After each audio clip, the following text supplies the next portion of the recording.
नमस्कार, स्वराज एक्सप्रेस आप देख रहे हैं और मैं हूं आपके साथ काजल दुबे। आपको सीधे लिए चलते हैं राजधानी भोपाल, जहां वैश्विक निवेश शिखर सम्मेलन 2025 शहरों में भूमि मूल्य को खोलना। Provision that broadly is the structure. The only procurer in the project is the state. MPPMCL is the only procurer. The injection is through STU. There would be internal evacuation infrastructure would be created by RUMS. It would be injecting into the STU.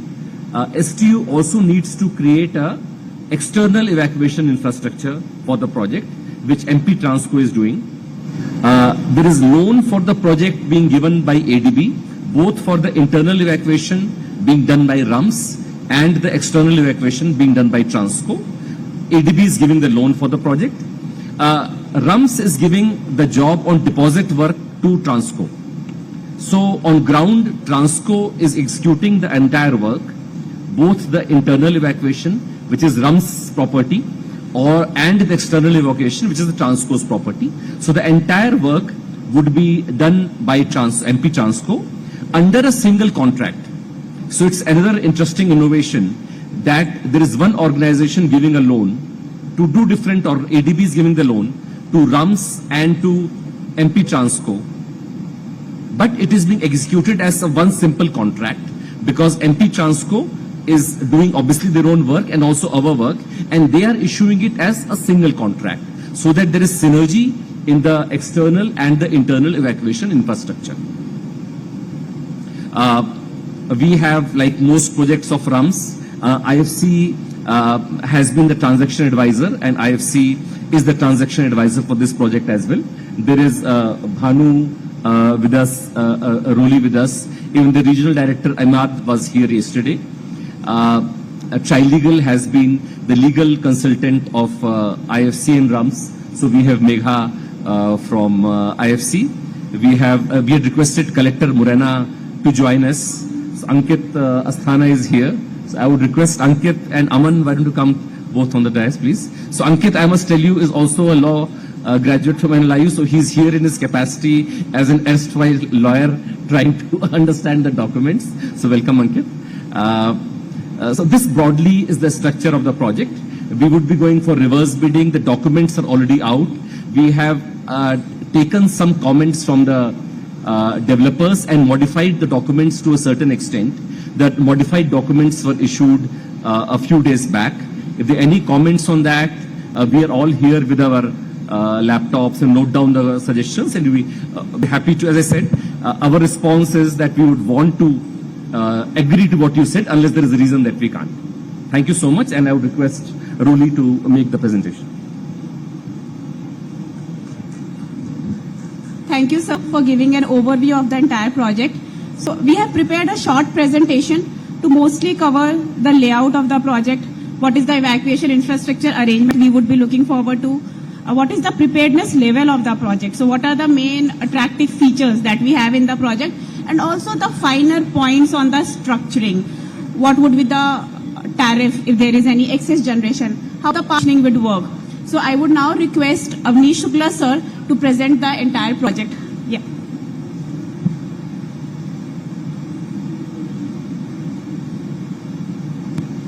Good morning, everyone. Respected Manu sir, Aman sir, Asthana Saab, Banu, Megha, and the dignitaries sitting in this hall.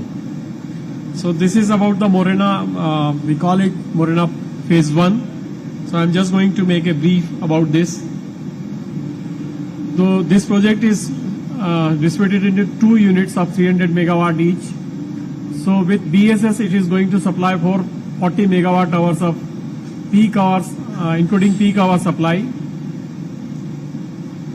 So location and latitudes are mentioned in this particular slide. It's situated in Keralaras and Jora Tehsil of Morena.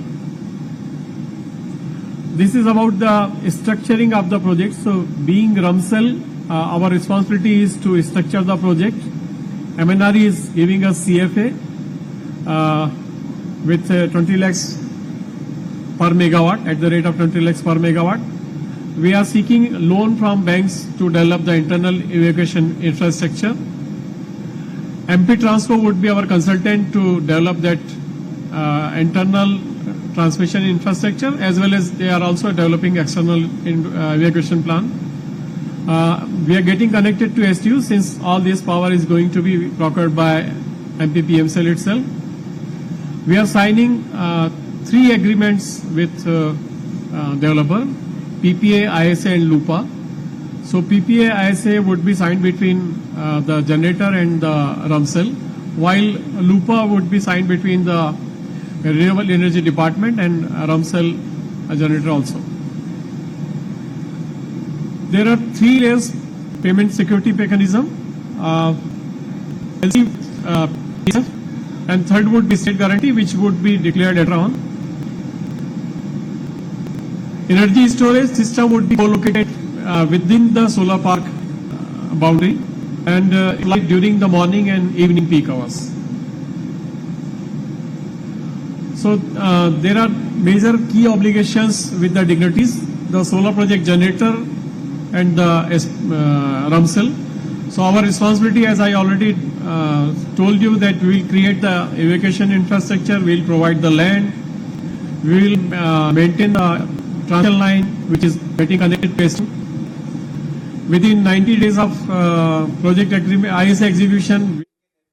ऐतिहासिक global summit हो रही है और कल से लेकर आज तक जिस प्रकार निवेश की वर्षा हो रही है, पूरे प्रदेश को उम्मीद है कि ये प्रदेश देश के अंदर अग्रणी प्रदेश बनेगा हमारे प्रधानमंत्री जी के आशीर्वाद से। और इसलिए एक बार हमारे यशस्वी मुख्यमंत्री जी का भी जोरदार तालियां बजाकर स्वागत करें। मंच पर सभी डैश पर बैठे हुए अतिथिगण, मेरा स्लिप आ गई है कि आपको कम समय में खत्म करना है। माननीय मुख्यमंत्री जी का भाषण के, तो मैं बहुत कम समय में अपनी बात करता हूँ। आप सभी पूरे मंच के लिए जरा ताली बजा दीजिए एक बार, और एक बार अपने आप के लिए ताली बजा दीजिए। देखिए, ऑर्गेनाइजेशन आज के समय में देश की आवश्यकता है।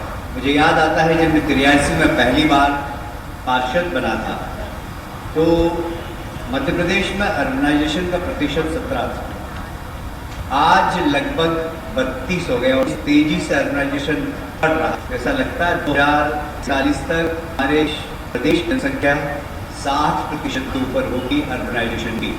और इसलिए हमें कल का प्रदेश बनाना है, कल के शहर बनाना है। इसलिए आज हमें चिंतन करना बहुत ज़्यादा ज़रूरी है। और मुझे कहते हुए गर्व है कि इस ग्लोबल समिट के पहले माननीय मुख्यमंत्री जी के नेतृत्व में मध्य प्रदेश के विकास के लिए हमने सिर्फ 2 महीने के अंदर 18 नई पॉलिसी बनाई है, जिससे प्रदेश का सर्वांगीण विकास हो, हर क्षेत्र में विकास हो। अर्बन के क्षेत्र में भी हमने बहुत अच्छी पॉलिसियां बनाई है। मध्य प्रदेश विकसित हो, मध्य प्रदेश ग्रीन प्रदेश बने, इसलिए ईवी पॉलिसी बनी है। हम चाहते हैं सबसे ज़्यादा आज से ज़्यादा मध्य प्रदेश के अंदर इलेक्ट्रिक व्हीकल चले, तो एक पूरा का पूरा इकोसिस्टम इलेक्ट्रिक व्हीकल के लिए, उनके चार्जिंग की व्यवस्था, उनके सुधारने की व्यवस्था, इसकी पूरी पॉलिसी के अंदर हमने समायोजन किया है कि लोग ज़्यादा से ज़्यादा इलेक्ट्रिक व्हीकल के अंदर जाएं, सस्ता वाहन उपयोग करें, प्रदेश में पोल्यूशन कम हो, इसकी चिंता करें। इंटीग्रेटेड मेट्रो हमारे शहरों की एक लाइफलाइन बन रही है। मेट्रो एक अर्बन ग्रोथ सेंटर बने मेट्रो के आसपास। हमने माननीय मुख्यमंत्री से चर्चा की किस प्रकार हम मेट्रो के आसपास हम ग्रोथ सेंटर बना सकते हैं। प्रधानमंत्री जी एक शब्द का बहुत इस्तेमाल करते हैं, TOD, ट्रांजिट ओरिएंटेड डेवलपमेंट। ये ट्रांजिट ओरिएंटेड डेवलपमेंट के अंतर्गत मेट्रो के आसपास किस प्रकार हम एक ग्रोथ सेंटर बनाएं, हम अभी विचार कर रहे हैं, आप लोगों से सलाह भी लेंगे। हम मेट्रो के आसपास हमारा पूरा क्षेत्र, इंदौर का 30 किलोमीटर और भोपाल का 31 किलोमीटर, हम कितना FAR बढ़ा सकते हैं जिससे वो एक ग्रोथ सेंटर बन सके। इसमें आपके सुझाव भी हम आमंत्रित करेंगे। मुझे कहते हुए बहुत गर्व है कि जहां हमने EV पॉलिसी बनाई है, वहीं हमने इंटीग्रेटेड टाउनशिप पॉलिसी भी बनाई है। ये इंटीग्रेटेड टाउनशिप पॉलिसी ये एक नए कीर्तिमान बनाएगी हमारे प्रदेश में, क्योंकि हम उसमें सिर्फ कॉलोनी नहीं, हर इंटीग्रेटेड कॉलोनी के अंदर एक आर्थिक जोन बने, एक ग्रोथ सेंटर बने, वहाँ सिनेमा खोल सकते हैं, वहाँ मॉल खोल सकते हैं, वहाँ आर्थिक गतिविधियाँ चला सकते हैं, और उसको 20% की हम छूट देंगे, जितनी इंटीग्रेटेड कॉलोनी का क्षेत्र होगा उसका एक ग्रोथ सेंटर बने। और इस प्रकार किस प्रकार मध्य प्रदेश प्रधानमंत्री के सपने को पूरा कर सके कि हम 5 ट्रिलियन की जब हमारी इकोनॉमी हो उसमें मध्य प्रदेश एक महती भूमिका अदा कर सके। मुझे भाषण लंबा देना था पर मैं ज़्यादा लंबा भाषण नहीं दे रहा हूँ, पर इतना कहना चाहता हूँ, मध्य प्रदेश में अभी इन्वेस्टमेंट की बहुत संभावना है, और मैं आपको वादा करता हूँ ट्रांसपेरेंसी, पारदर्शिता हमारा मुख्य उद्देश्य है। हम आपको विश्वास दिलाते हैं, मैं एक मंत्री की हैसियत से आपको विश्वास दिलाता हूँ कि 24 घंटे मेरे दरवाजे इन्वेस्टर के लिए खुले होंगे। हम पूरी विकास करना चाहते हैं, आइए निवेश करिए और निश्चित रूप से प्रदेश के विकास में आप सहयोग प्रदान करें। मैं फिर से एक बार आपका अभिनंदन करता हूँ, स्वागत करता हूँ, विशेषकर हमारे केंद्रीय मंत्री मनोहर लाल खट्टर जी का भी बहुत अभिनंदन करता हूँ। माननीय मुख्यमंत्री जी का स्वागत करता हूँ। तालियां बजाकर एक बार मंच पर बैठे हुए सभी अतिथियों का स्वागत करें। बहुत बहुत धन्यवाद। भारत माता की जय। बहुत बहुत धन्यवाद माननीय मंत्री महोदय श्री कैलाश विजयवर्गीय जी। आदरणीय दिव्य सज्जनों, इस इन्वेस्टर समिट में माननीय मुख्यमंत्री जी लगभग सभी प्रमुख आगंतुकों से 1-to-1 भेंट कर रहे हैं। बेहद व्यस्त कार्यक्रम है, लेकिन would pay us 1 second.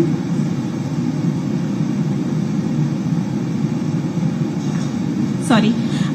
NPPMCL would pay a single tariff for all the energy supplied by the developer during the peak hours and at all other times during the day. So it is a single tariff bid.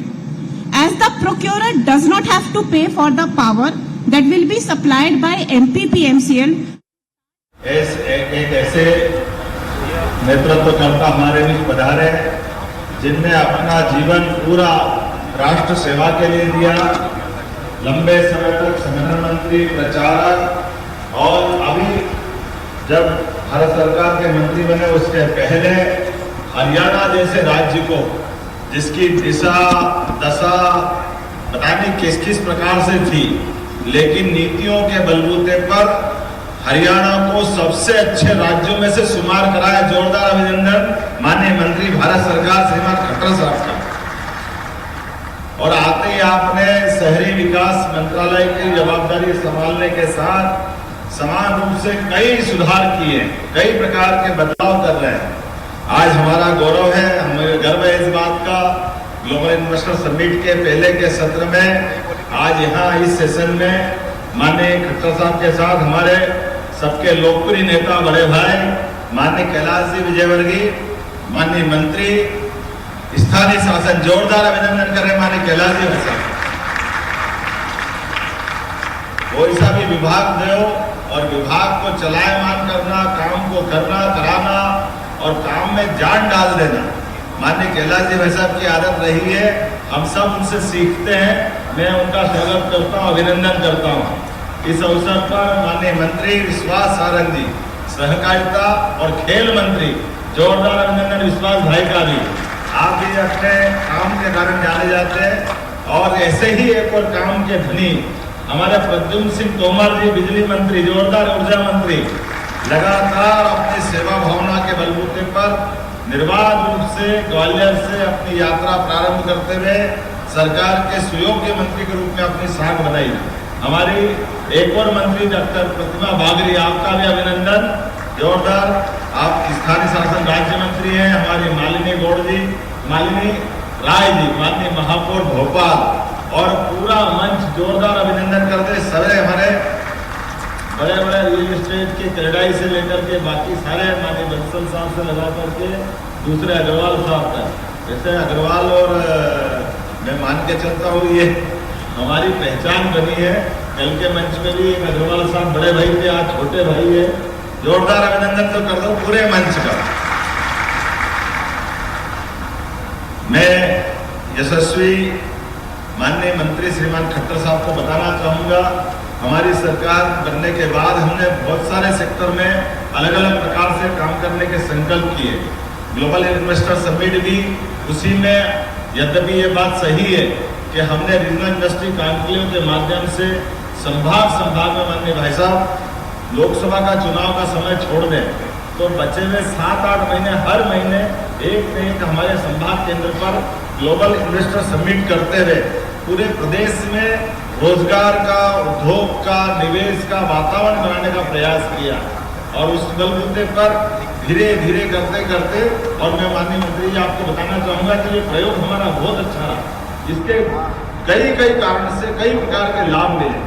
एक बड़ा लाभ ये मिला कि ऐसे छोटे स्थान पर भी इन्वेस्टर समिट हो सकती है संभाग केंद्रों पर, ये कॉन्फिडेंस बढ़ा और कई सारे लोगों ने पहली बार, मुझे तो आश्चर्य लगा, बड़े बड़े उद्योगपति जब जबलपुर और ग्वालियर के लिए कह रहे थे कि हम तो पहली बार आए, हमने तो ग्वालियर में ही देखा, हमको लगा कि ऐसे ऊपर की मंजिल से धक्का दे के नीचे गिरा दिया हो, हमको लगा जबलपुर ग्वालियर नहीं देखा तो फिर क्या देखा। लेकिन वास्तविकता है इतना बड़ा देश है, इतने प्रकार की व्यवस्था है, लेकिन आज हमें इस बात का गर्व है, ग्वालियर, जबलपुर, सागर, रीवा वो तो है ही है, नर्मदापुरम जैसा छोटा सा स्थान जिसकी स्वयं की आबादी भी बहुत थोड़ी सी है, लेकिन वहां पर भी हम जब अपने नवकरणीय ऊर्जा के उपकरण निर्माण की मुहासा बवाई में उस औद्योगिक केंद्र की उस पार्क का जब भूमि पूजन करने गए तो पहले 200 एकड़ जमीन थी, फिर 200 पूरी उसी समय हमारे कार्यक्रम चालू होने के पहले खत्म हुए तो 400 कर दी। 400 करते करते भूमि पूजन करने गए तो 800 की डिमांड आ गई। हम जब 800 का काम कंप्लीट करा तो 800 की और डिमांड आ गई। ये एक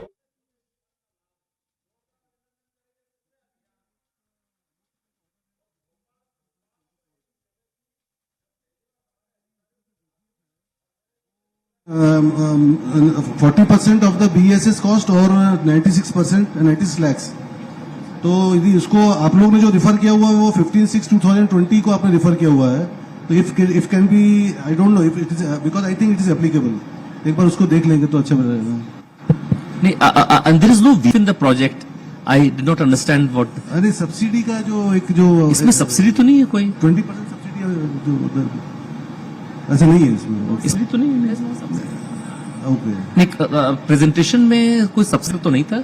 We can just go back to the slide that you have a doubt with. नहीं, 20% सब्सिडी का एक क्लॉज इसमें दिख रहा था। नहीं, मेरे ख्याल से 20 लाख पर मेगावाट। नहीं, see, okay, what happens that there is for development of the park, Okay. Ministry of New and Renewable Energy has a central financial assistance of 20 lakh per megawatt. Okay. So the amount spent on development of the infrastructure, it's partly through that and the remaining through the developer. But what we have done in RUMS is that we don't take that money from the developers upfront. We take it. लगभग ये 8,000 kilometre का पूरा area मिल रहा है जिसको metropolitan की कल्पना हमने दी है, लेकिन मेट्रोपॉलिटन की कल्पना में ज्यादा कानूनबाजी में उलझाने के बजाय आउटर लाइन हमने तय कर दी, इंडस्ट्रियल बेल्ट तय कर दिया, आने जाने के मार्ग, रेलवे की व्यवस्था, बिजली, पानी, सफाई, सीवर लाइन, ये कई कॉमन चीजें हैं जिस पे हम काम करेंगे। बाकी इसको खुला छोड़ेंगे और भविष्य की दृष्टि से आने वाले 25 साल तक एक महानगर के रूप में इसको विकसित करेंगे। इसी प्रकार से सेकंड पार्ट, जरा ताली बजाओ तो दिल से बजाओ, मंच से ज्यादा जोर से बजती है, मजे ही नहीं आ रहे हैं। अपने पास दूसरा भोपाल की कल्पना की है कि भोपाल, सीहोर, विदिशा, रायसेन, थोड़ा नरकापुरम का हिस्सा और भोपाल पूरा, ये एक तरह से मेट्रोपॉलिटन की हमारी कल्पना है। इसी के साथ कई प्रकार के सुझाव भी आमंत्रित कर रहे हैं। भविष्य की दृष्टि से बहुत सारी बातें होगी, लेकिन जैसा कि माननीय खट्टर साहब ने कहा कि आपको अब दूसरे सत्र में जाना रहेगा, आप बगैर संकोच जाओ, ये सत्र हम अच्छे से करेंगे। तो मैं उनकी अनुमति लेते हुए अब आप और उनके बीच में बाधा न बनते हुए सीधे इस पूरे सेक्टर के लिए, इस पूरे सेशन के लिए मेरी शुभकामना देता हूँ। और ये पक्की बात करते हैं कि अभी हमने कॉमन रूप से बहुत सारे विषयों की ग्लोबल इन्वेस्टर समिट में जो बात की है, लेकिन आने वाले समय में इंडिविजुअल एक सब्जेक्ट के आधार पर, अर्थात हमारी भौतिक अधोसंरचना के साथ अवसर पर मैं माननीय मंत्री जी को बताना चाहूंगा, मेट्रोपॉलिटन कंसेप्ट के आधार पर आसपास के जिलों को जोड़ते हुए हमने इसमें कुछ प्रयोग किए हैं, जिसके माध्यम से भविष्य में जैसे इंदौर, उज्जैन, देवास, शाजापुर और धार का पीथमपुर, और मोटे तौर पर कल्पना ऐसी की गई कि ये सारे इंडस्ट्रियल जो हमारे बड़े केंद्र हैं, जैसे उदाहरण के लिए धार का पीथमपुर, देवास का इंडस्ट्रियल बेल्ट, मक्सी जो शाजापुर का हिस्सा आता है, इधर बांध का जो हमारे उज्जैन का, इधर नागदा और इंदौर का पूरा हमारा जिला, ऐसे सब मिलाकर लगभग 8000 किलोमीटर का पूरा एरिया मिल रहा है, जिसको मेट्रोपॉलिटन की कल्पना हमने दी है। लेकिन मेट्रोपॉलिटन की कल्पना में ज्यादा कानूनबाजी में उलझाने के बजाय आउटर लाइन हमने तय कर दी, इंडस्ट्रियल बेल्ट तय कर दिया, आने जाने के मार्ग, रेलवे की व्यवस्था, बिजली, पानी, सफाई, सीवर लाइन, ये कई कॉमन चीजें हैं जिसपे हम काम करेंगे। बाकी इसको खुला खुला छोड़ेंगे और भविष्य की दृष्टि से आने वाले 25 साल तक एक महानगर के रूप में इसको विकसित करेंगे। इसी प्रकार से सेकंड पार्ट, जरा ताली बजाओ तो दिल से बजाओ, मंच से ज्यादा जोर से बज गई, मजा ही नहीं आ रहा है। अपने पास दूसरा भोपाल की कल्पना की गई कि भोपाल, सीहोर, विदिशा, रायसेन, थोड़ा नर्मदापुरम का हिस्सा और भोपाल पूरा, ये एक तरह से मेट्रोपॉलिटन की हमारी कल्पना है। इसकी के साथ कई प्रकार के सुझाव भी आमंत्रित कर रहे हैं। भविष्य की दृष्टि से बहुत सारी बातें होगी, लेकिन जैसा कि माननीय खट्टर साहब ने कहा कि आपको अब दूसरे सत्र में जाना रहेगा, आप बगैर संकोच जाओ, ये सत्र हम अच्छे से करेंगे। तो मैं उनकी अनुमति लेते हुए अब आप और उनके बीच में बाधा न बनते हुए सीधे सीधे इस पूरे सेक्टर के लिए, इस पूरे सेशन के लिए मेरी शुभकामना देता हूं। और ये पक्की बात करते कि अभी हमने कॉमन रूप से बहुत सारे विषयों की ग्लोबल इन्वेस्टर समिट में जो बात की है, लेकिन आने वाले समय में इंडिविजुअल एक एक सब्जेक्ट के आधार पर, अर्थात हमारी भौतिक अधोसंरचना के साथ साथ शहरी नगरी विकास की जो योजना हो सकती है, उसकी अलग से समिट भी करेंगे। मेरी अपनी ओर से बड़े अच्छे आयोजन की बधाई, बहुत बहुत धन्यवाद। भारत माता की जय।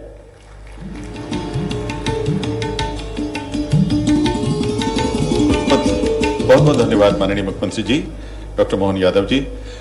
आदरणीय देवी सज्जनों, माननीय मुख्यमंत्री एक छोटा सा ब्रेक लेंगे क्योंकि बहुत सारे काम इस समय इन्वेस्टर्स समिट में चल रहे हैं, लेकिन ये कार्यक्रम जारी है।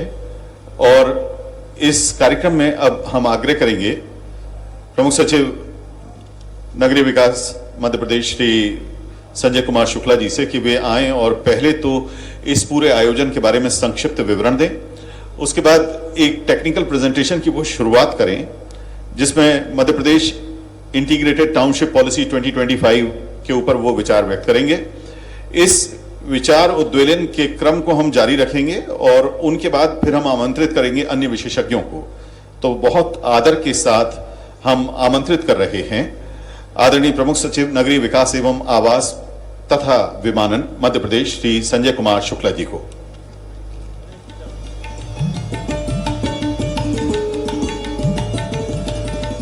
आज के इस सत्र में दिल्ली से पधारे सम्मानीय केंद्रीय मंत्री नगरीय विकास खट्टर साहब, मध्य प्रदेश के माननीय मंत्री जी कैलाश विजयवर्गीय जी, माननीय प्रद्युम्न तोमर साहब और अन्य सभी सम्मानीय मंच पर वरिष्ठ जनप्रतिनिधि हैं और रियल एस्टेट सेक्टर के प्रमुख लोग हैं। चूँकि समय की कमी है और माननीय हमारे मेहमान को जल्दी निकलना है समय पर, इसलिए हम प्रेजेंटेशन को थोड़ा शॉर्ट कर रहे हैं। मैं पहले ही बता दूं कि जो लोग बैठे हैं यहाँ पर, सबके मोबाइल पे, व्हाट्सएप पे, ईमेल से जितने लोग रजिस्टर्ड हैं उन सबको ये पॉलिसी भेजी जाएगी और ये वेबसाइट पे उपलब्ध है। इंडस्ट्री विभाग के वेबसाइट पे है, नगरीय विकास विभाग के वेबसाइट पे है, हाउसिंग बोर्ड के वेबसाइट पे है, तो सबको ये पूरी जानकारी हर तरह से उपलब्ध है। नेक्स्ट। तो इसमें हम ये बता रहे हैं कि दुनिया में क्या हो रहा है। तो शहरीकरण पूरे दुनिया में काफ़ी तेज़ी से बढ़ा है और जैसा कि हम ऐसे भी देखते हैं, जानते हैं, हमें से अधिकांश लोग विदेश भी गए हैं, हमने काफ़ी देश और काफ़ी शहर घूमे हैं कि पूरे दुनिया में अगले कुछ सालों में लगभग 60 से 70% आबादी शहरों में रहेगी। भारत में हमारा अनुमान है कि ये संख्या 50 से 55 के बीच में हो सकती है। और ये शहरी जो केंद्र हैं, यही आबादी सबसे अधिक अर्थव्यवस्था में योगदान देगी। तो ये दो बातें हमें ध्यान रखना है कि शहरों की आबादी बढ़ रही है और ये संख्या बढ़ के अलग अलग राज्यों में 50 या 60 या 70% हो सकती है। नेक्स्ट, हमारे यहाँ करीब 418 शहर हैं, जिसमें 16 नगर निगम, 99 नगर पालिकाएं, 298 नगर परिषद हैं। हम मध्य प्रदेश एक बड़ा राज्य है और हमारे पास अलग अलग क्षेत्रों में अलग अलग बड़े शहर हैं। तो ये एक अच्छी बात है कि सारी आबादी, शहरी आबादी किसी एक शहर में केंद्रित न होकर एक संतुलित क्षेत्रीय विकास के रूप में है। इंदौर, भोपाल, उज्जैन, ग्वालियर, जबलपुर, सतना, रीवा, सागर, ऐसे कई शहर हैं और रतलाम, खंडवा आदि, जिससे शहरी आबादी हर दिशाओं में फैली हुई है। नेक्स्ट, आप लोगों को दावत दे आज जो हम लोग नेक्स्ट तो हम लोग आज 3 पॉलिसी के बारे में 2-3 मिनट में बताएंगे ताकि माननीय मंत्री जी को हम सुन सकें। तो सबसे पहली है integrated township policy. Next next next battery अब मिलाएगी की आती है, इसको छोड़ दीजिए। नेक्स्ट, ये बोल रहा हूँ कि लाइव अभी बंद कर दूँ। कि ये शहरों में बाहर का जो क्षेत्र है, जिसको ट्रांजिशन एरिया भी कहते हैं और इसको रूरल अर्बन ट्रांजिशन एरिया भी कहते हैं।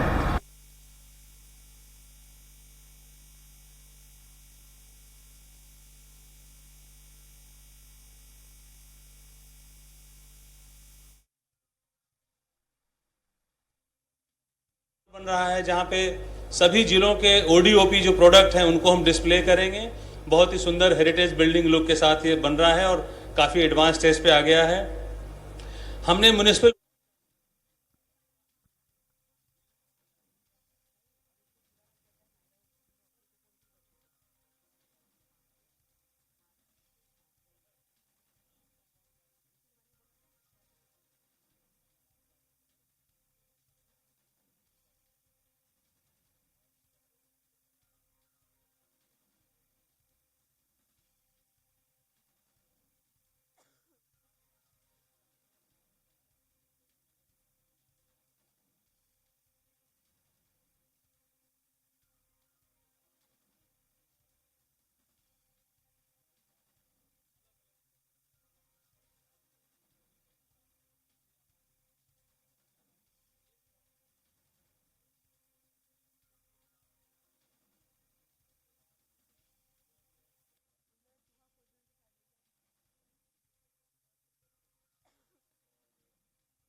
The Malwa region of Madhya Pradesh was a significant hub for cotton cultivation, handloom and the textile industries. And Indore was a hub of textile industries in ancient India. The Hukum Chand Mill, one of the largest textile mills, established in 1923 and successfully operated until 1992. Before closing down due to financial difficulties and legal disputes regarding workers and creditors' claims, the Madhya Pradesh High Court appointed an official liquidator to determine compensation for the affected parties. Taking a proactive administrative step in favor of about 5,000 workers of Hukum Chand Mill, under the guidance of the Chief Minister Dr. Mohan Yadav, Hukum Chand Mill issue had resolved a long-standing issue. The Urban Development and Housing Department, along with MPHIDB, negotiated with creditors and labor union and finally settling the dues of over 224 crores amicably. The Hukum Chand Mill project aims to revive 43 acres of the mill land to develop a high-value project benefiting the economic growth of the entire state and beyond. It is surrounded on all its four sides by major roads, railway station, bus stand, hospitals, schools, and major market areas are situated in its close vicinity.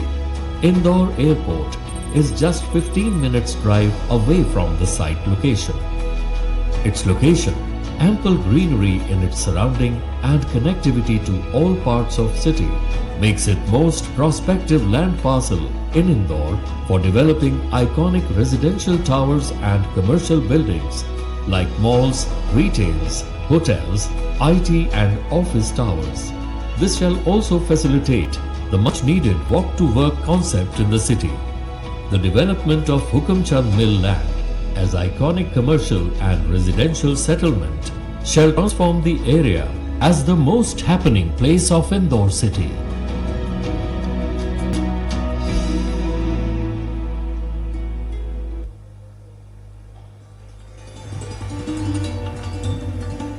बहुत बहुत धन्यवाद। हुकुमचंद मिल कर उसको साकार करने के लिए आज हम सब लोग बैठे हुए हैं। मुझे उम्मीद है आपका अनुभव मध्य प्रदेश को मिलेगा। मैं बहुत आदर और सम्मान के साथ हमारे केंद्रीय मंत्री जी को आमंत्रित कर रहे हैं।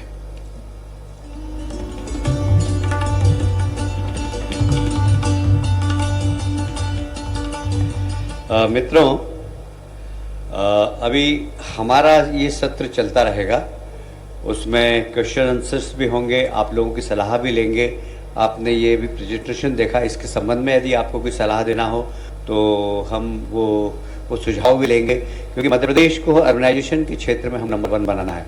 और इसलिए मैं देख रहा हूँ कि यहाँ पर नंबर 1 जिन्होंने काम किया है देश के अंदर, चाहे वो हीरानंदानी ग्रुप हो, चाहे वो सिग्नेचर ग्रुप हो, चाहे दक्षु जैसे अंतर्राष्ट्रीय, कुकरेजा जैसे अंतर्राष्ट्रीय आर्किटेक्ट हो, इस प्रकार के लोग यहाँ पर हैं। हम चाहते हैं कि इनकी उपस्थिति का हम लाभ ले सकें, और इसलिए माननीय मंत्री जी को अभी फ्लाइट पकड़नी है, शाम की उनकी आवश्यक मीटिंग है, और इसमें ज़्यादा ये बैठक हमारी मंत्री जी के भाषण के बाद भी चलती रहेगी। माननीय मंत्री जी ने इच्छा प्रकट की है कि हमारे प्रदेश के महापौरों के साथ भी मैं बैठूं, तो हम लोग महापौर और माननीय मंत्री जी की बैठक एक अलग कक्ष में होगी, पर यह सत्र चलता रहेगा। हमारे प्रमुख सचिव संजय शुक्ला जी और हमारे सारे विभाग के अधिकारी यहाँ पर रहेंगे। आपकी सलाह और आपके जितने भी प्रश्न होंगे उन दोनों का उत्तर देंगे, और आपकी सलाह भी नोट करेंगे, जिससे हम यदि हमारी पॉलिसी में कुछ सुधार करना हो तो हम अवश्य करेंगे। मैं इतना कह सकता हूं कि हमारी सरकार एकदम खुली सरकार है। हम प्रदेश का विकास चाहते हैं, सिर्फ एक हमारा सूत्र है, और आर्थिक रूप से प्रदेश संपन्न हो, पर्यावरण हमारे प्रदेश का बहुत अच्छा हो, और आने वाले कल का शहर हमारा कैसा हो, आने वाले कल का हमारा प्रदेश हमारा कैसा हो, ये सपने हम आज देखकर उसको साकार करने के लिए आज हम सब लोग बैठे हुए। मुझे उम्मीद है आपका अनुभव मध्य प्रदेश को मिलेगा।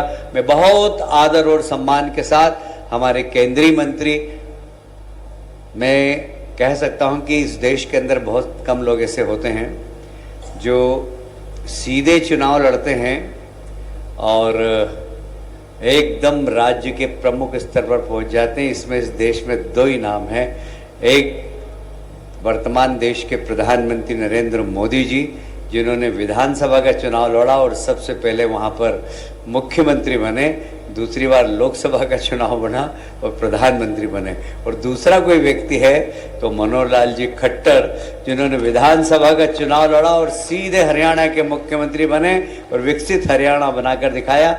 ऐसे अनुभवी हमारे मार्गदर्शक मनोहर लाल जी खट्टर को मैं आमंत्रित कर रहा हूं। जरा जोरदार तालियां बजाकर, दोनों हाथ ऊपर करके तालियां बजाकर मनोहर लाल जी खट्टर का आप स्वागत करें। सर उधर इधर की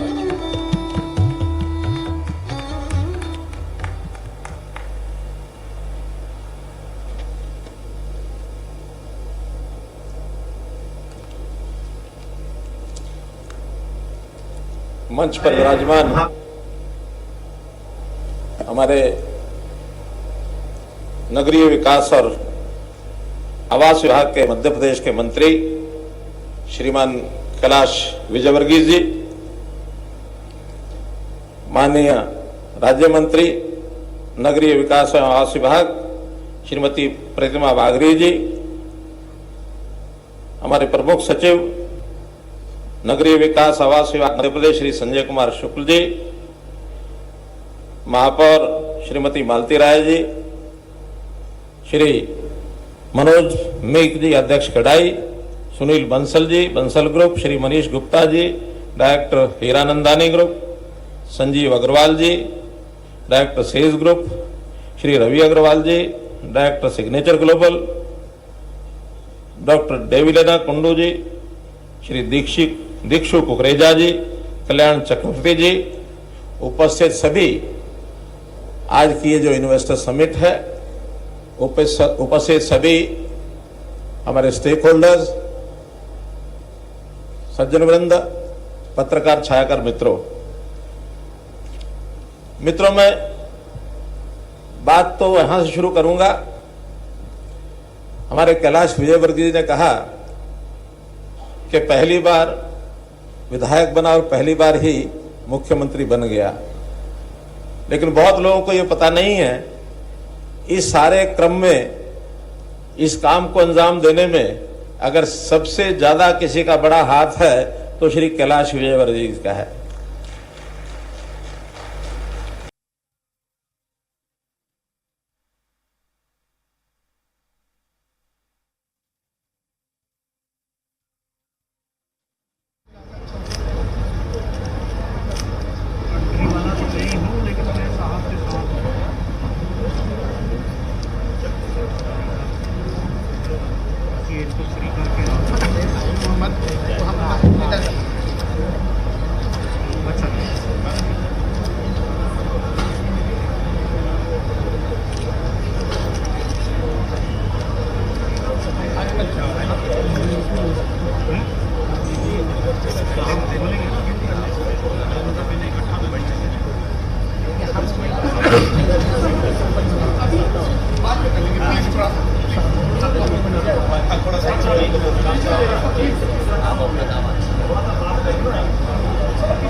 देश दुनिया के बीच में मध्य प्रदेश की एक प्रगाढ़ स्नेह के साथ ये मजबूत उपस्थिति दर्शाते हुए केंद्र में है मध्य प्रदेश और मध्य प्रदेश के मुखिया डॉक्टर मोहन यादव, मां भारती के लाल महाकाल के भक्त जो मध्य प्रदेश के कर्णधार हैं और मध्य प्रदेश को नित्य नई ऊंचाइयों पर ले जाने के लिए दृढ़ संकल्पित हैं।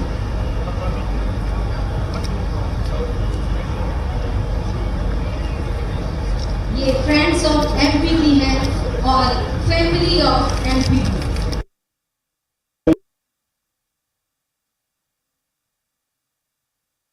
छूटता है वो आनंद आता है। हमारे अपने मोदी जी अगर जिम्बाब्वे में मंत्री बनते तो उसका आनंद यहाँ भी महसूस होता है। एक मोदी वहाँ, एक मोदी हमारे यहाँ, ये भी हमारे लिए आनंद की बात है। यशस्वी प्रधानमंत्री ने कल आशीर्वाद देकर के ये ग्लोबल इन्वेस्टर समिट जैसे ही अपनी प्रारंभ की, मध्य प्रदेश सरकार बनाने के बाद लगातार हमने मध्य प्रदेश को समार्थवन बनाने के लिए, समृद्धशाली बनाने के लिए लगातार इन्वेस्टर समिट, पहले रीजनल अर्थात संभाग स्तर पर, बाद में ग्लोबली की ये 8वीं हमारी समिट है।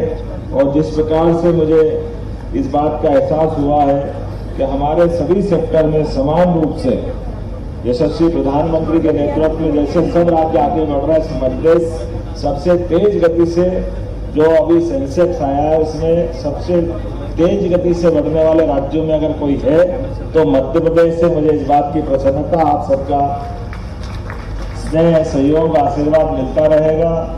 यद्यपि ये बात सही है कि एक साथ बहुत सारे अलग अलग कार्यक्रम चल रहे हैं और हर जगह मुझे भी पहुंचना है। हमारे भारत सरकार के कई मंत्री अभी अलग अलग स्थानों पर अपने अपने सत्र को ले रहे हैं। मैं शहरी विकास मंत्री श्रीमान मनोहर लाल जी खट्टर साहब को एक कार्यक्रम में उनके लिए छोड़ करके यहाँ आया हूँ।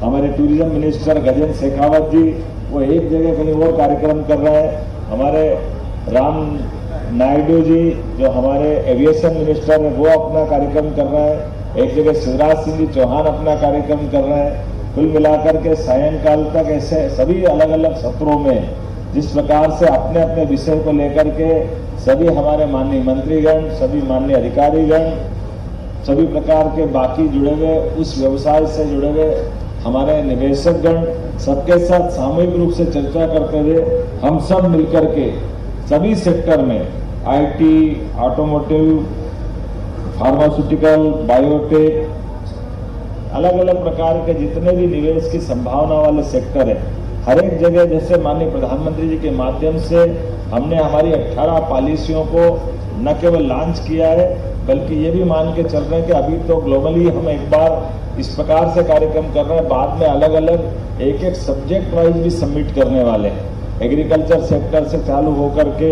हमारे जिस प्रकार से वर्तमान का समय चल रहा है, मैं मान के चलता हूं कि मध्य प्रदेश के दरवाजे आपके लिए सदैव खुले रहेंगे।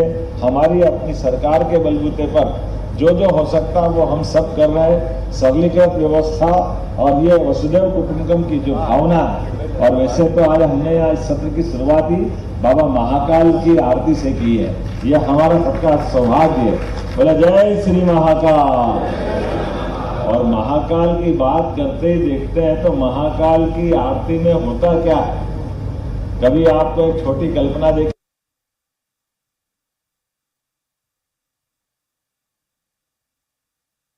कि मेरी अपनी बात समाप्त करूंगा। महाकाल की भस्मारती बिंदु आत्मा के रूप में प्रवेश करती है, धीरे धीरे भ्रूण बड़ा होता है, हम बालक रूप में, बालक बालिका के रूप में 9 माह अपने माँ के गर्भ से गुजारते हैं। ऐसे ही बाबा महाकाल की भस्मारती के लिए वो लिंग स्वरूप देवता के ऊपर सबसे पहले जल चढ़ता है, और जल चढ़ने के बाद दूध, दही, घी, शक्कर, शहद, ये पंचामृत से शरीर बनाने का जैसा हमारा शरीर बनता है। धीरे धीरे वो शरीर बना करके स्नान करा करके फिर पुनः उसमें आंख, नाक, कान पूरा श्रृंगार होता है, वो हम अपनी आंखों के सामने देखते हैं। और श्रृंगार करने के बाद जैसा कि हमने देखा कि उनके अपने वस्त्र व्यवसाय या वस्त्र व्यवस्था के साथ साथ भगवान का आपका स्वरूप जैसे बन गया। आप कभी कल्पना करना, एक बार महाकाल का दृश्य और कल्पना करो कि गंगा में स्नान करने के बाद फिर वापस अपने शरीर पे भस्मी लगा करके वापस वैसे ही शरीर कर लेता है। कभी कभी कल्पना होती होगी कि अभी नहा धो के आए, अभी भैया थोड़ी देर तो रहने दो, लेकिन लगता है कि नहाने से ज्यादा जल्दी वापस भस्मी लगाने की रहती है। ये ऐसे बाबा महाकाल की अपनी उस शरीर को बनने के बाद तुरंत भस्मी लगा करके वो भस्मी भूतस्य होगा, अर्थात जन्म से लेके मृत्यु तक की यात्रा का छोटा सा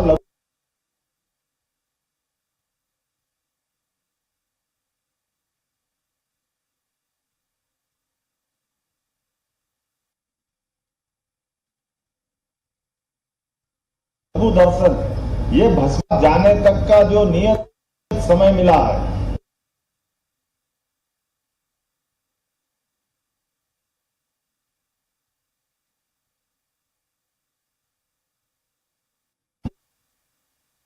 ना आपके हाथ में जन्म लेना है, ना आपके हाथ में शरीर छोड़ना है। आपने देखा होगा कि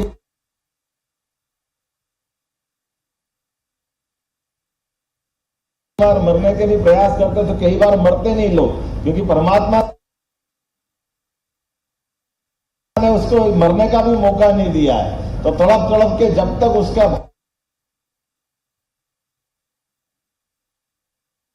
भाग्य है तब तक वो शरीर नहीं छोड़ सकता। तो जन्म से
और ऐसे में हमारे द्वारा दिया गया समय, उस समय का सदुपयोग करें, जिसको जो काम मिला उसको अच्छे से अच्छा करें, क्योंकि हमारे यहाँ आने और जाने के क्रम में परमात्मा की दया से जब हम आ रहे हैं, कई जन्मों के पुण्य के बाद हमारा अपना मानव जन्म होता, लेकिन यहाँ जो कमा के जाते हैं वो भौतिक तो यहीं रह जाता, लेकिन पुण्य कर्म हमारे साथ जाते हैं। तो पुण्य कर्म परमात्मा देने के लिए, जैसे बैंक बैलेंस खत्म हो जाए तो आपको दोबारा पैसा डालना पड़ेगा, तो बैंक से आप निकाल सकते, नहीं तो निकालने की परमिशन नहीं है।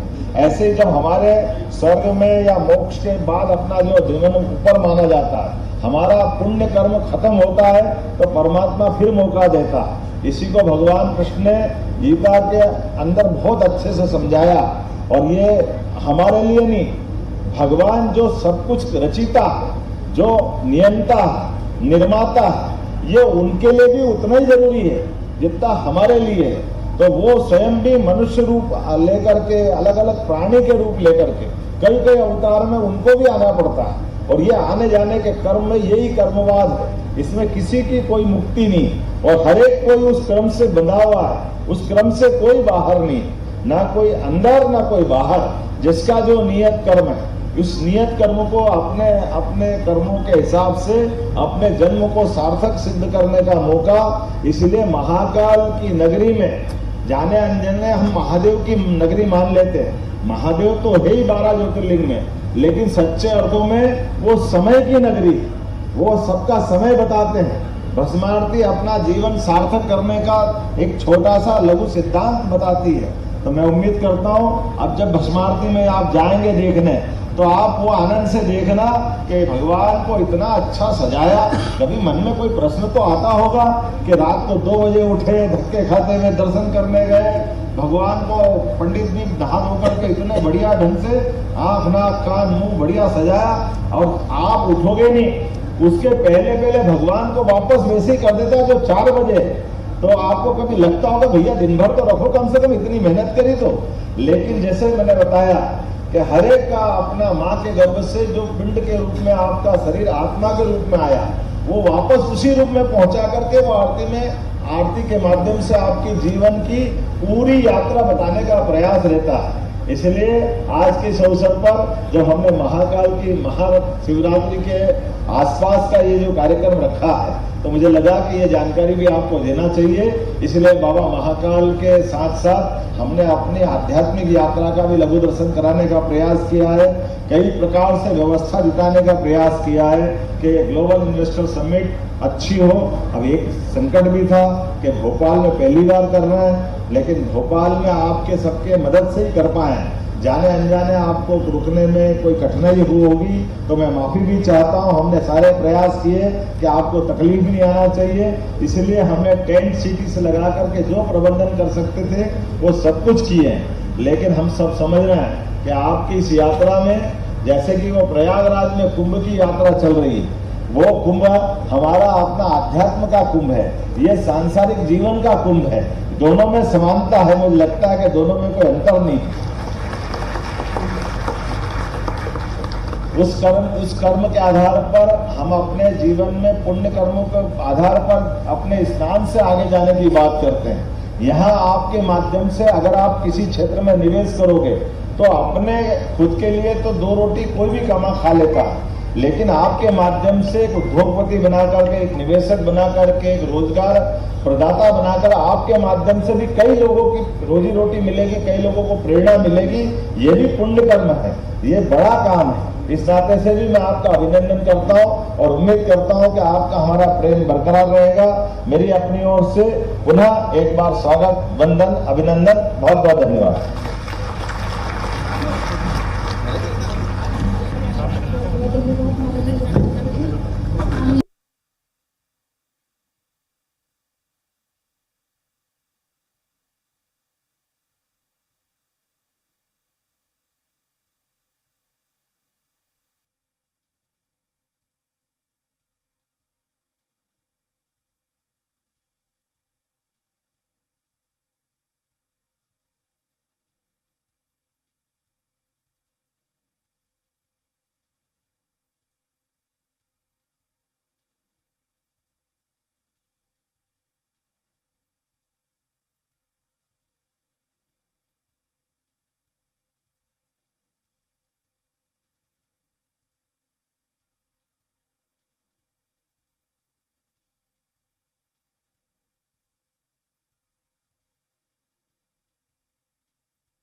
नमस्कार, स्वराज एक्सप्रेस में आप सभी का स्वागत है। मैं हूं आपके साथ कविता पांडे और सीधे चलेंगे ग्लोबल इन्वेस्टर समिट 2025 विभागीय शिखर सम्मेलन पर्यटन शिखर सम्मेलन कार्यक्रम में।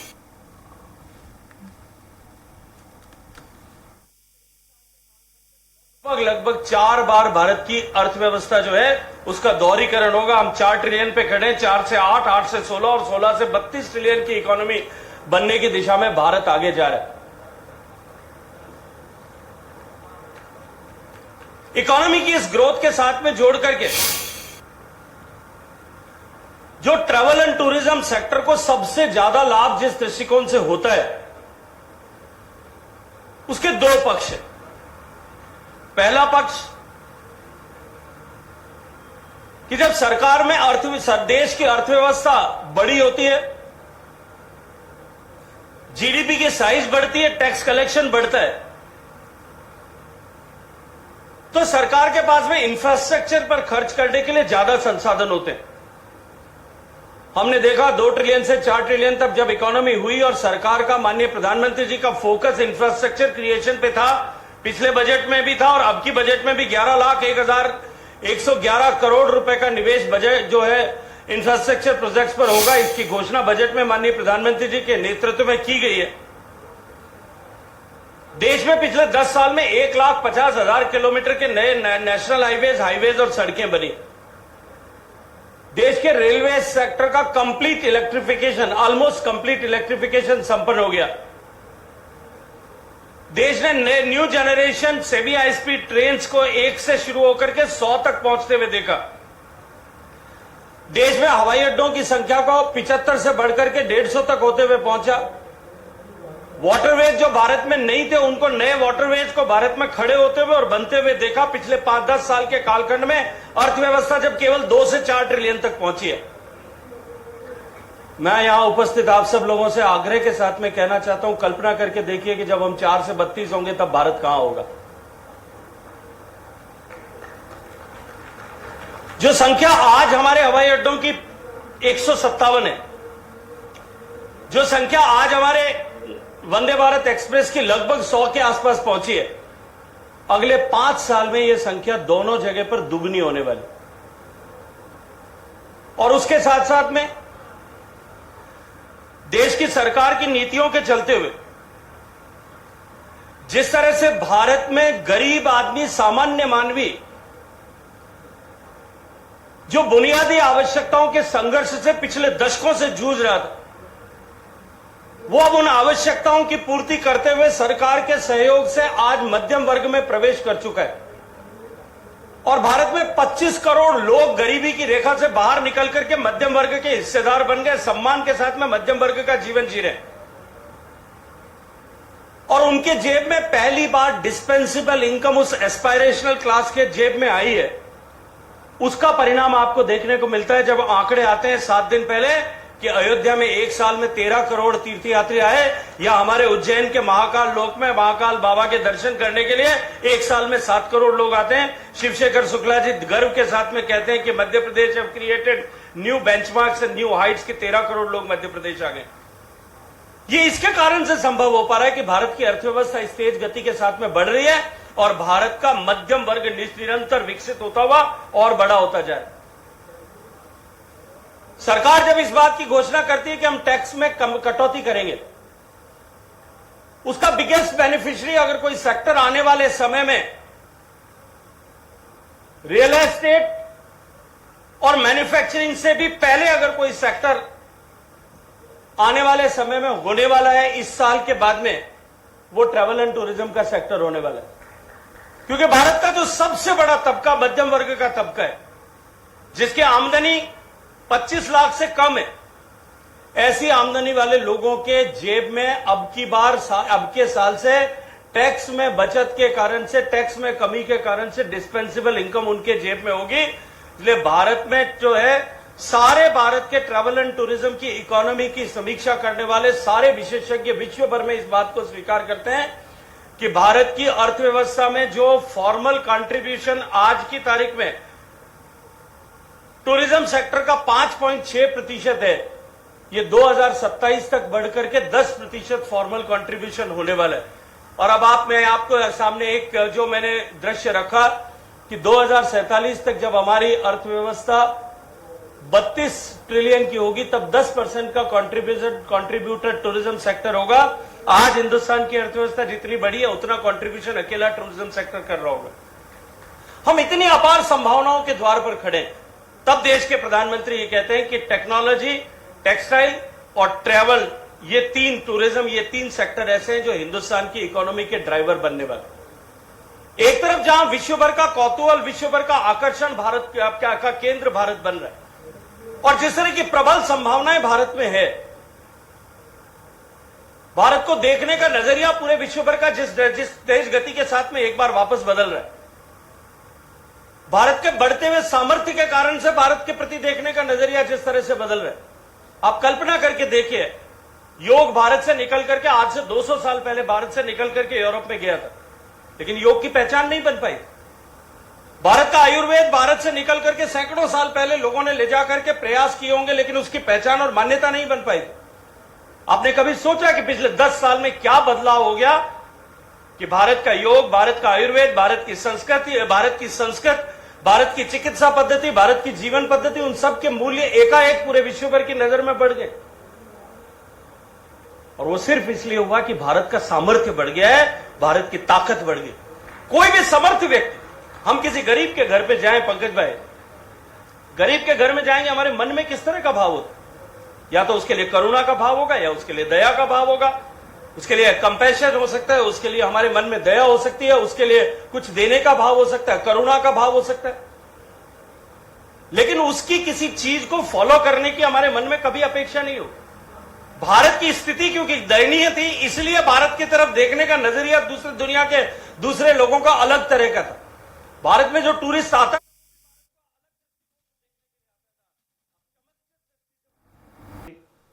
माननीय रोहित खोसला जी, समीर बजाज जी, जॉर्ज रामपुरम जी, डी पुलत्स जी, विजय विक्रम सिंह जी, हमारे पीएस शिवशेखर जी, इलाय राजा, सभी अधिकारीगण और आप सब, जितने अच्छे प्रकार से माननीय मंत्री जी ने बात रख दी, अब मुझे लगता नहीं कि इसके बाद कुछ बची है।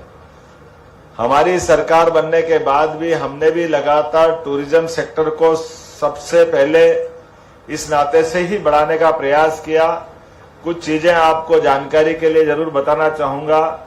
जैसे हमारा भौगोलिक रूप से ये बड़ा मध्य प्रदेश है, लेकिन आयुष्मान योजना के माध्यम से माननीय प्रधानमंत्री जी ने जो बड़ी सौगात दी है, इसी आधार पर माननीय मंत्री जी, मध्य प्रदेश सरकार ने हमारे अपने राज्य के अंदर एविएशन नीति में बदलाव किया है। और मुझे लगता है शिवशेखर जी ने बताया होगा, बता दिया सबको, कि हमारे यहाँ टूरिज्म के बढ़ाने के लिए हमारी खुद की विमान सेवा भी है। और अब माननीय मंत्री जी मदद करना, हम 7.5 लाख रुपया पर फ्लाइट, प्रतिदिन अगर आती है तो इंसेंटिव देंगे उसको लाने के लिए। हमारी सरकार के माध्यम से यात्री मिले ना मिले, सरकार पैसा देगी विमान लाने ले जाने के लिए। ये कुल मिलाकर के यात्रियों को प्रोत्साहन देने के लिए, विमान सेवाओं की गति बढ़ाने के लिए अभी हमने इसी प्रकार से हमारे वेंचुरा एयरक्राफ्ट को लगाया है। हमारे अपने बलबूते पर, राज्य के बलबूते पर सिंगरौली, जबलपुर, रीवा ये रोज आ रहा है। लेकिन एयर एम्बुलेंस जहां हमारी हवाई पट्टी है वहां विमान से, जहां हमारे हेलीपैड है वहां हेलीपैड से, आयुष्मान योजना के माध्यम से बगैर 1 रुपया लिए निःशुल्क अपनी तरफ से एयर एम्बुलेंस की सुविधा भी पूरे प्रदेश के लिए हमारी सरकार ने दी है। ये हमारा अपना दूसरा, आजकल टूरिज्म में हेल्थ टूरिज्म भी आ रहा है और उस नाते से ऐसे कई प्रकार के कई प्रयोग कर रहे हैं। जैसे उज्जैन में दर्शन कराने आप भेजो, और राज्य के अंदर के भी अगर आप आयुष्मान कार्ड धारी हैं तो हम प्रयास कर रहे हैं कि उज्जैन में हार्ट का ऑपरेशन कराएंगे, रहने खाने का भी व्यवस्था करेंगे और ऑपरेशन करा के वापस भिजवा देंगे, केवल आयुष्मान कार्ड हो। ऐसे कई प्रकार के प्रयोग हम कर रहे हैं। उनके साथ वालों को भी भोजन प्रसादी रहेगी, मरीज को भी रहेगी, 1 रुपया नहीं लगने वाला है। लेकिन कुल मिलाकर के अब जब टूरिज्म की बात कर रहे हैं, फॉरेस्ट के बारे में तो बता ही दिया है। हमारे पास अभी अभी यशस्वी प्रधानमंत्री जब पहली बार चीता छोड़ने गए तो हमको लगा कि चीते के कारण से बहुत सुरक्षा और व्यवस्था और पता नहीं, लेकिन ये ध्यान में आया कि चीता तो जब से पृथ्वी पे आया है अभी तक का रिकॉर्ड ही उसका नहीं है कि वो किसी मनुष्य पे हमला करे। तो अब की बार तो मेरे से जब चीता छुड़वाया तो ऐसा लगा जैसे बिल्ली छोड़ रहा है इतने आराम से चीते को छोड़ के आए। और आज की स्थिति में हमारे शिवपुर के जंगल में जो चीता पूरे एशिया में नहीं है, लेकिन हमारे यहाँ अपने प्रदेश के अंदर 12 चीते गांव में घूमते हुए दिखाई दे रहे हैं। और कई बार गांव से भगाना पड़ता है कि जरा इसको हटाओ भाई, ये कहीं इसका नुकसान नहीं हो जाए, क्योंकि ये ऐसी अभी आप जहां हैं इस नगरी में भी आप कभी रुके हो तो देख लेना, यहाँ भोपाल ऐसी नगरी हो गई है कि दिन में मनुष्य घूमते, यहाँ भी टाइगर घूमते, रात में आप आसपास होटल से देखोगे आपको दिखाई दे जाएंगे। ये जो वर्तमान के दौर में, और हमारे साथ टाइगर ने भी सह अस्तित्व की भावना के आधार पर अपनी जीवन शैली भी बदल ली। आमतौर पर एक टाइगर को जीने के लिए वो 45 से 50 किलोमीटर का एरिया चाहिए रहता है और अपनी टाइग्रेस के लिए 10 से 15 किलोमीटर का एरिया। लेकिन अब संख्या इतनी बढ़ गई है कि हमारे यहाँ वो टाइग्रेस वाले इलाके में जीवन पूरा कर रहा है। कोई बात नहीं, 15 किलोमीटर में चला लो, तुम भी आनंद में रहो, हम भी आनंद में रहे। आने वाले समय में आज के इस दौर में माननीय पर्यटन मंत्री जी है, मैं आपसे एक निवेदन करूंगा कि आपके माध्यम से अब हमारे पास टाइगर इतने अच्छे हो गए, इतनी ज्यादा संख्या में हो गए कि माननीय प्रधानमंत्री जी को कोई गिफ्ट देना हो तो आप हमसे टाइगर ले जाके दिलवा सकते हैं। हमारे पास पर्याप्त मात्रा में टाइगर है। पूरे देश में सबसे ज्यादा टाइगर अगर कहीं है तो हमारे पास है। और केवल टाइगर नहीं है, आप तेंदुआ भी चाहोगे, लेपर्ड भी उतनी संख्या में, पूरे देश में सबसे ज्यादा लेपर्ड हमारे पास है। और आप भी कभी देखना चाहो घड़ियाल, वास्तव में ये इस टूरिज्म सेक्टर को बढ़ाने की जरूरत है। चंबल हमारी विश्व की सबसे सुंदर स्वच्छ नदी अपने इस मध्य प्रदेश के अंदर है। और अभी अभी मैं घड़ियाल के बच्चे छोड़ के आया। अब बच्चों का भी सिस्टम इतना अच्छा, टूरिज्म को ऐसे भी डेवलप करेंगे, कितना अच्छा हमारा यहाँ वन्य जीवन को बनाने का तरीका है कि अभी मान लो 400 अंडे घड़ियाल दे रहा है तो उसमें से 200 उठा लाते हैं, 200 में ही छोड़ देते हैं ताकि अगली बार भी घड़ियाल वहां अंडे देता रहे। वो अपने अंडे संभाल ले, उससे आगे बढ़े नहीं बढ़े, लेकिन जो अंडे हमारे पास आ जाते हैं 2-2.5 साल उन अंडों से बच्चे निकाल करके उनको अपने लगभग 2.5 फीट से ऊपर बड़ा करते हुए 2.5 साल के बाद, जैसे मैं अभी छोड़ के आया हूं, लगभग 90 घड़ियाल हमने छोड़े हैं।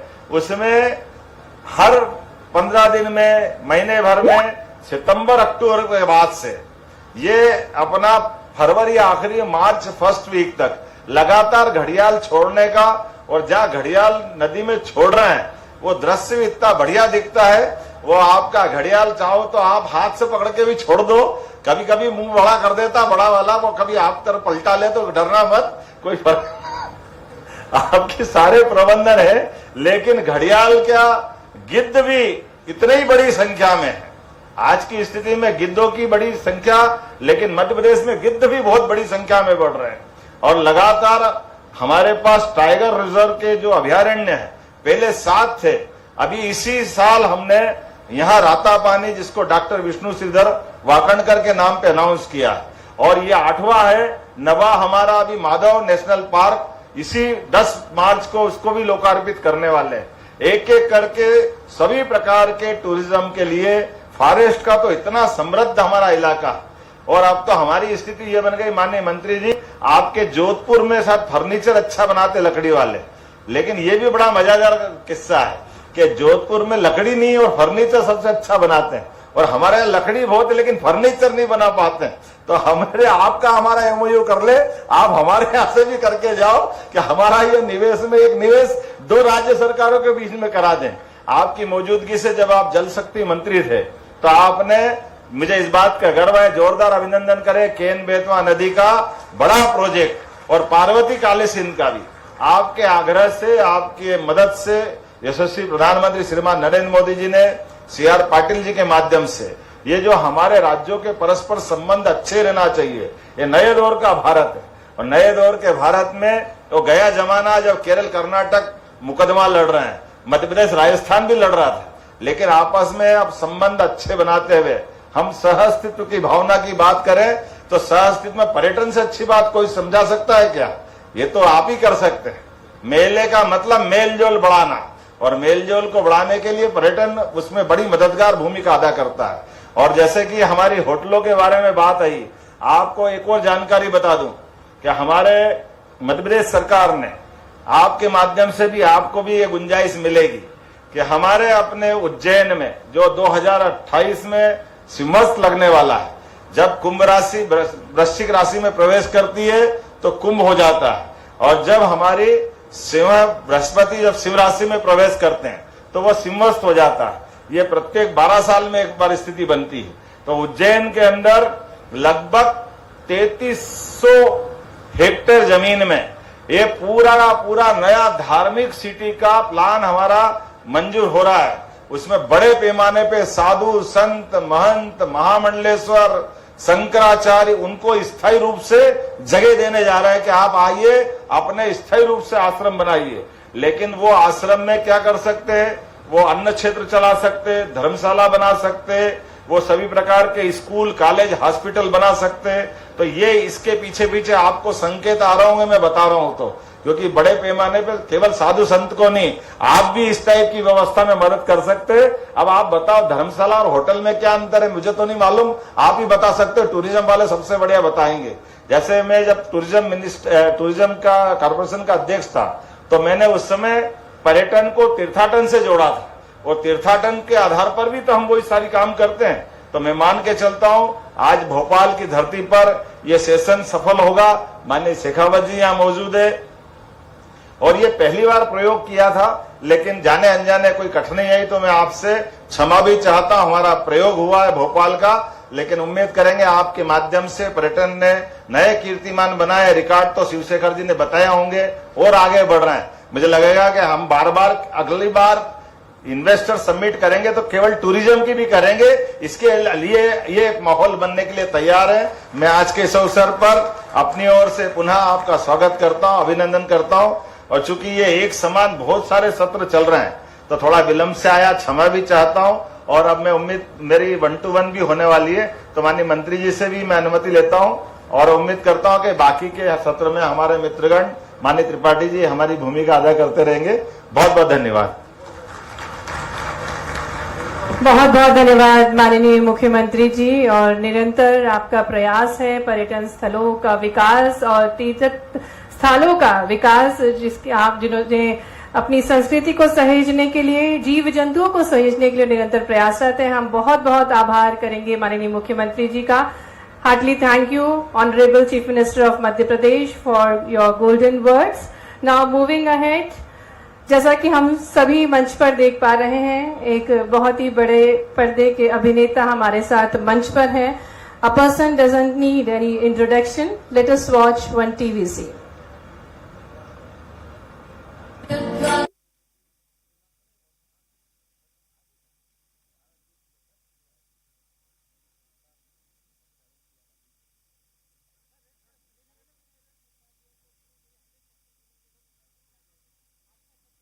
सच्चाई दिखते हैं, जिनको कई पुरस्कार मिले हैं। एक बहुत ही अच्छा coat, he thinks reading and traveling not only makes us good artists but also open minds and help in becoming good human being.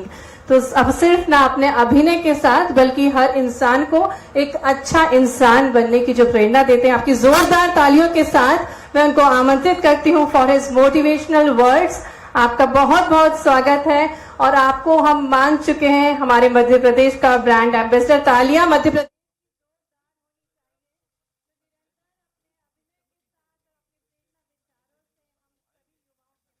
बुलंद कर रहे हैं। Thank you. जय श्री महाकाल। हाँ, अरे अच्छा आपने महाकाल की याद दिला दी। नमस्ते, गुड इवनिंग, सभी को प्रणाम। आदरणीय मंत्री जी भारत सरकार शेखावत जी को भी मेरा प्रणाम। शिवशेखर शुक्ला जी, मुझे याद है 2 साल पहले फेस्टिवल गोवा में चल रही थी, अपनी इफ्फी गोवा, तो वहां मैं स्त्री की शूटिंग कर रहा था चंदेरी में। तो शुक्ला जी ने कहा कि तुमने यहाँ पे 4 फिल्में की हैं और तुम्हारी सारी फिल्में वो हिट हैं, स्त्री 1, स्त्री 2, ओ माई गॉड 2 और लुक्का छुपी। ये चारों फिल्में हमने एमपी में शूट की और चारों ब्लॉकबस्टर हैं। तो हमारे पैनल के लिए बातचीत के लिए गोवा तुम आ जाओ। तो मैं बोला ठीक है मैं आता हूं। तो गोवा में हम गोवा फिल्म फेस्टिवल में फिल्म बाजार के मैरियट होटल में हम ये एमपी से संबंधित बातें कर रहे थे। तो मैंने सर को बताया, मुझे ख्याल से 15 साल पहले 2007 में, अब कितने साल हुए मुझे याद नहीं, एक एमपी टूरिज्म डिपार्टमेंट ने फिल्म बनाई थी। एक पर्यटक महिला एमपी घूमने आती है और मैं गाइड बन के उनको घुमाने आता हूं। तो मैं बाई रोड पूरा एमपी घुमा था, भीमबेटका, सांची, पिलखुआ, भोजपुर, ग्वालियर, विदिशा, सब जगह पूरा एमपी में, बहुत जगह का नाम भूल रहा हूं। तो 20 दिन हम लोग सितंबर महीने में बाई रोड पूरा एमपी घूम के वो फिल्म बना रहे थे। उस वक्त मैंने एमपी की खूबसूरती देखी। मॉनसून के बाद कितना सुंदर लगता है। नर्मदा के तट पे गए थे, होशंगाबाद गए थे। तो मुझे प्यार तो तभी हो गया था, तब किसी फिल्म की शूटिंग नहीं हुई थी, दूसरी बाद वालियों की। तो मैं सौभाग्यशाली हूं कि परमात्मा ने, महादेव ने महाकाल का नाम लिए। मैं पैदा हुआ बिहार में, मेरी कर्म भूमि मुंबई है, पर एमपी से कुछ जुड़ाव है। इसलिए नहीं कि सिर्फ ब्रांड एम्बेसडर बन गया, वो बाद में बना, जुड़ाव पहले बन गया था। सर ने कहा जैसे कि मैं राजनीति से ना रहूं तो मैं यहाँ पे कोई इंफ्रास्ट्रक्चर डेवलप करूंगा। तो मेरी भी वैसे ही मंशा है कि मैं, जैसे कल रात में शहर में नहीं था, मैं रातापानी फॉरेस्ट में चला गया।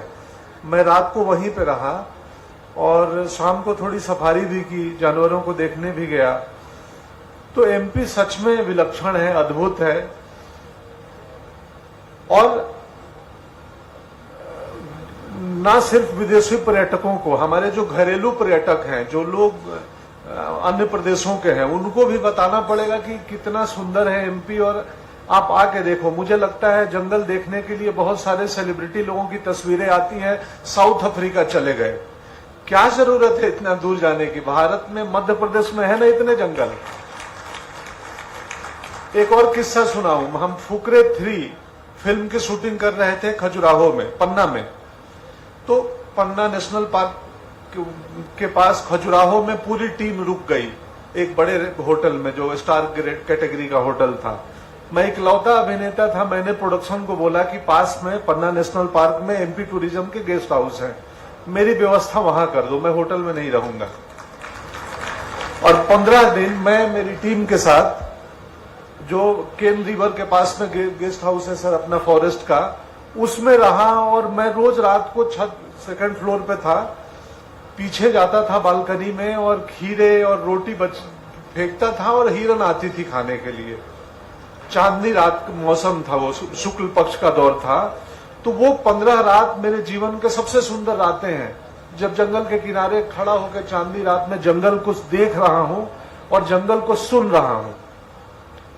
कल जब हम रातापानी घूम रहे थे तो वहां के फॉरेस्ट रेंजर थे एक कार्तिकेय, तो और धनंजय जी थे मेरे साथ में, अदिति थी। तो वो सब चिंतित थे कि बाघ दिखेगा कि नहीं दिखेगा। मैं बोला मैं बाघ देखने नहीं आया हूं, मैं जंगल को महसूस करने आया हूं। तो जंगल जाने का अर्थ सिर्फ बाघ देखना ही नहीं होता है, वो बाकी खूबसूरती भी देखना होता है। खैर, मैं अभिनेता हूं, मेरी आदत है दूसरों की दी हुई स्क्रिप्ट बोलने की। आज अपनी स्क्रिप्ट बोल रहा हूं तो कुछ गलत बोल दिया होगा तो क्षमा प्रार्थी हूं। पर एमपी सच में अद्भुत है, सुंदर है। मैं जुड़ा हुआ हूं हृदय से। कल जंगल गुजारा, आज आपके साथ रहूंगा, शाम को माखनलाल चतुर्वेदी में बच्चों से मिलूंगा। और फिर मैंने अगले महीने का प्लान कर लिया है सपरिवार जंगल घूमने का। तो फिर आऊंगा अगले महीने एमपी घूमने के लिए। और मैं अपने सोशल मीडिया हैंडल से भी, बाकी चीजों से भी आग्रह करूंगा भारत के जनता को कि एक बार भारत के हृदय में आइए, और देखिए कितना खूबसूरत है और यहाँ के लोग कितने खूबसूरत हैं। हमने 4 फिल्में की हैं, स्त्री 1 ने सकता हूँ, एक बार भी किसी शूटिंग में किसी भी प्रकार की कोई समस्या नहीं आई। कोई भी नहीं आया कि अरे शूटिंग क्यों कर रहे हो, कौन कर रहे हो, इत्मीनान से करते हैं। स्त्री तो रातों में करते थे। इधर पीछे रोड पे हमने 5 दिन किया था, जब भूत हम लोगों को चेज करता है, हम बाइक से भाग रहे हैं। So thank you so much Shukla ji, thank you so much MP government, माननीय मुख्यमंत्री जी, एक इतना बढ़िया इंफ्रास्ट्रक्चर या ये प्रोत्साहन देने के लिए कि टूरिज्म के लोग, सिनेमा के लोग यहाँ आए, देखें और इस राज्य की खूबसूरती को महसूस करें। धन्यवाद।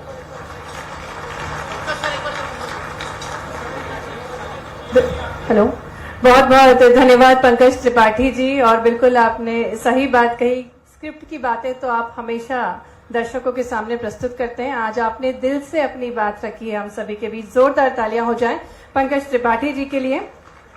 Now moving ahead, I would like to request mister Donavit Pulsawat, Consul General of the Royal Thai Consulate in Mumbai, to address all of us.